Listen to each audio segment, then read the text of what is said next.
muchísimas gracias, Judiel, muchísimas gracias, Neftalí, siempre muy agradecida con considerarme para participar en diversos eventos y espacios en los cuales tú te desenvuelves. Y eso, pues bueno, yo te lo agradezco muchísimo. Y pues sí, voy a comenzar a compartir pantalla, si me lo permiten, porque me voy a acompañar justamente de una presentación.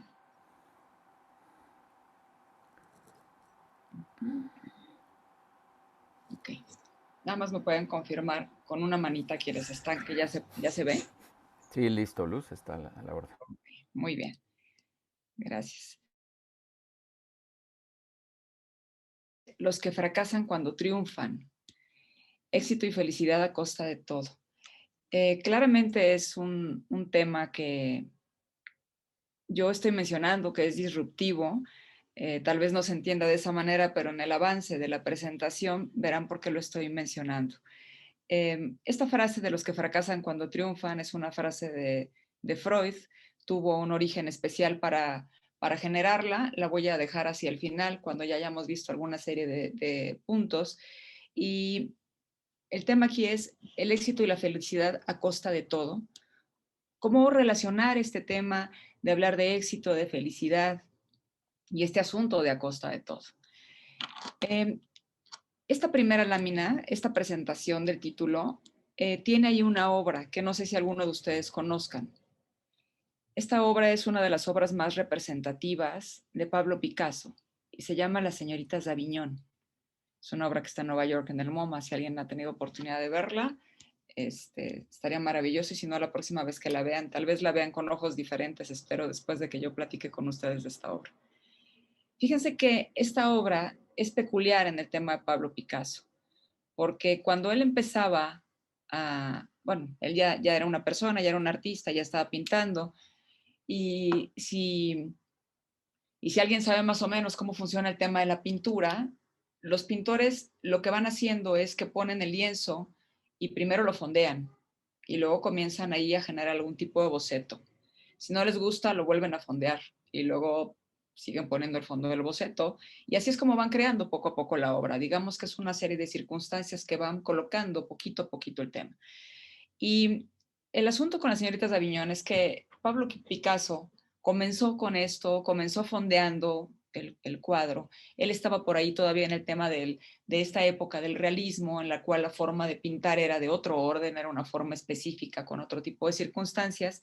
Y cuando él comienza a pintar este cuadro de las señoritas de Aviñón, él comienza a darse cuenta que lo que está viendo tiene un algo que no sabe exactamente cómo va a impactar para el otro lado. O sea, no sabe realmente qué es lo que va a obtener, no se siente muy cómodo con el tema, pero sí.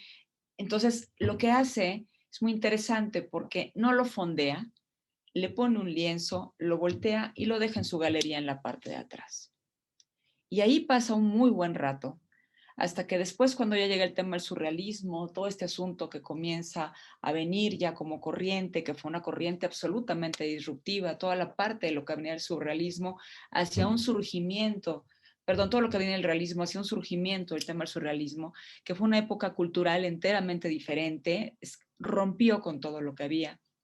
Entonces, de pronto, va a esa parte de atrás de la galería, trae a las señoritas de Aviñón, le quita el lienzo, comienza a verlo y de pronto él ya se reconoce en la obra. Entonces, si ustedes comienzan a dar cuenta de esto, ahí hay algo que rompe por todos lados. Es este encuentro con el cubismo, esto que para muchos es desconocido, es ajeno, llama la atención, sí, pero no, causa una serie de circunstancias muy interesantes, ¿no? De hecho, Pablo Picasso tiene por ahí una experiencia muy linda porque de pronto alguna vez alguien le decía, oiga, es que me encantaría que me gustaran sus obras, pero la verdad es que no les entiendo. Y entonces Picasso le respondió, ¿le gustan las ostras? Y esta persona dijo, sí, sí, ¿y las entiende? Entonces, ¿por qué yo quiero hablar con este tema? Porque estas circunstancias del entender, del comprender, de una serie de muchas cosas, hoy por hoy están ahí muy concernidas en nuestro tema humano. y nos hace no hacer altos para darnos cuenta si tenemos señoritas de Aviñón guardadas en algún espacio de nuestra propia galería personal.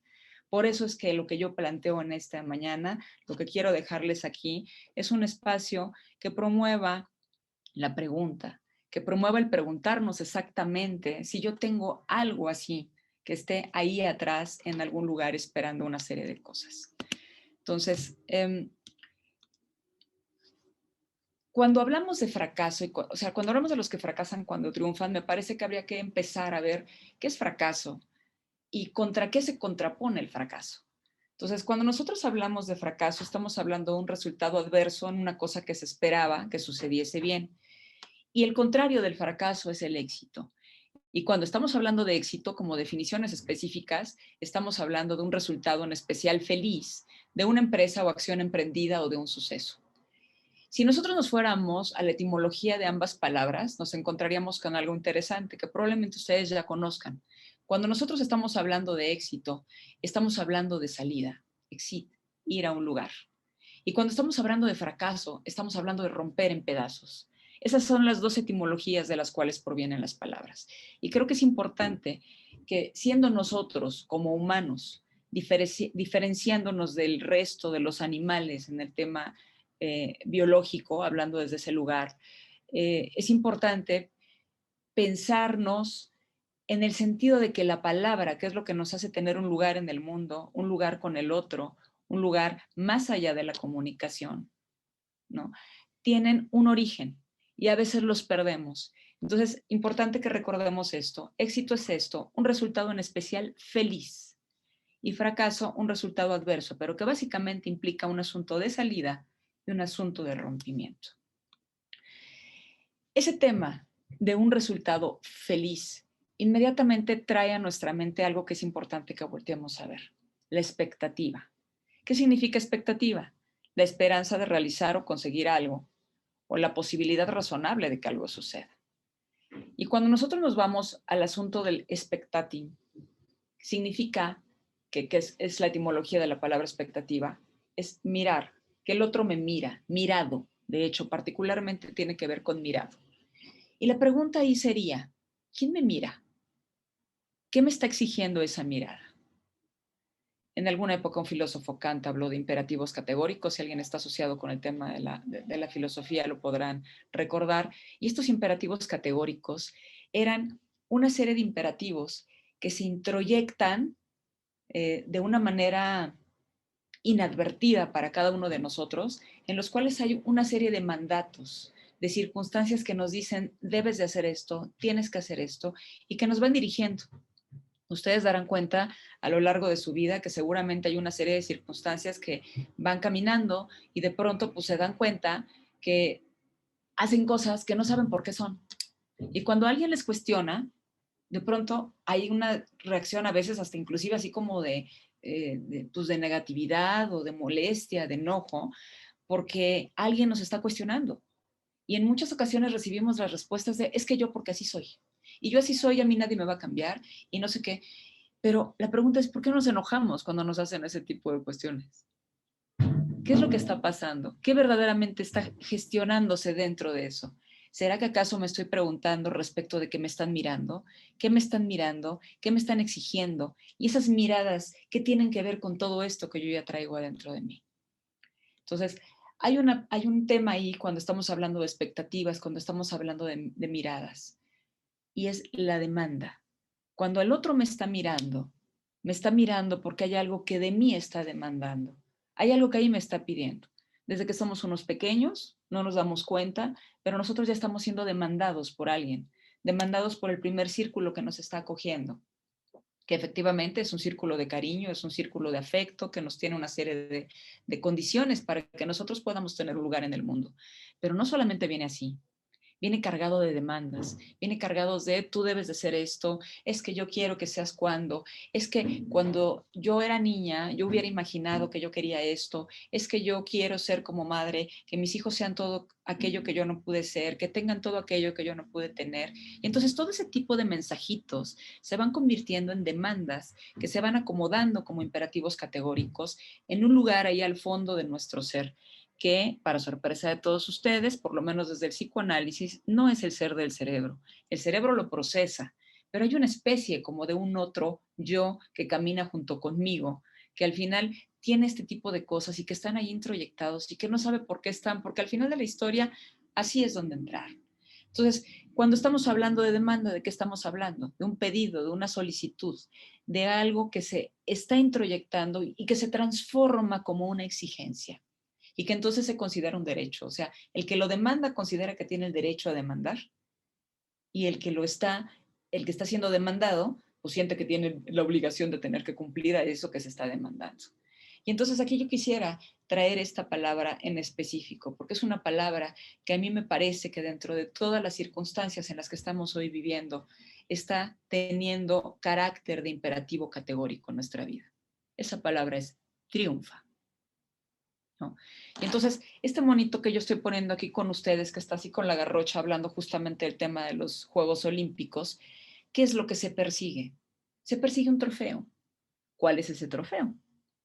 ¿Cumplir la demanda? ¿Estamos conscientes de ello? Claro que no. No estamos conscientes porque no podemos estar conscientes de algo que finalmente hemos venido caminando con ello. Es como una circunstancia muy interesante porque nosotros pues creemos que somos libres y que tenemos libre albedrío. Y pues lamento muchísimo romperles el corazón, pero pues lamentablemente damos cuenta que este libre albedrío que nosotros generamos como libertad está completamente amarrado y es como si tuviera unas ataduras por todos lados, amarrado a este tema de estos imperativos y de estas demandas.